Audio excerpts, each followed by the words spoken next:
नमस्कार मित्रांनो, आषाढी एकादशी निमित्त हुतात्मा पानसरे प्राथमिक शाळा व बालक मंदिर यांच्या संयुक्त विद्यमानाने पानसरे शाळेपासून श्री विठ्ठल मंदिरापर्यंत पारंपरिक पालखी सोहळा मोठ्या उत्साहात व भक्तिमय वातावरणात संपन्न झाला।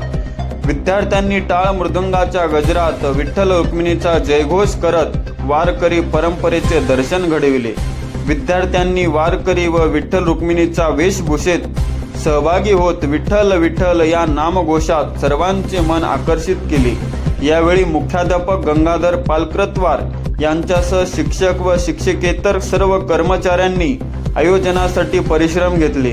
अनिरुद्ध सोमठाणे यांनी विठ्ठलाची तर राजलक्ष्मी पाटील यांनी रुक्मिणीची भूमिका साकारली। पालखी सोहळ्यात संस्थेचे पदाधिकारी, हायस्कूल विभागाचे शिक्षक तसेच नागरिक व पालक उपस्थित होते। मार्गावरील व्यापारी पालकांनी विद्यार्थ्यांचे टाळ्यांच्या गजरात कौतुक केले। या सुंदर पालखी सोहळ्याचे या उपक्रमाचे पालक, नागरिक विविध स्तरातून कौतुक होत असून विद्यार्थ्यांमध्ये संत, परंपरा, संस्कार आणि भारतीय संस्कृतीची जपवणूक करण्याचा हा प्रेरणादायी उपक्रम नेहमी प्राथमिक पानसरे शाळेच्या वतीने घेण्यात येतो।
जशास तसे ताज्या घडामोडी पाहण्यासाठी व आपल्या परिसरातील बातम्या प्रसारित करण्यासाठी आजच आमच्या चॅनलला सबस्क्राइब आणि लाईक करायला विसरू नका। संपर्क करा वेद न्यूज मराठी, सिद्धेश्वर मठपती, मुख्य संपादक।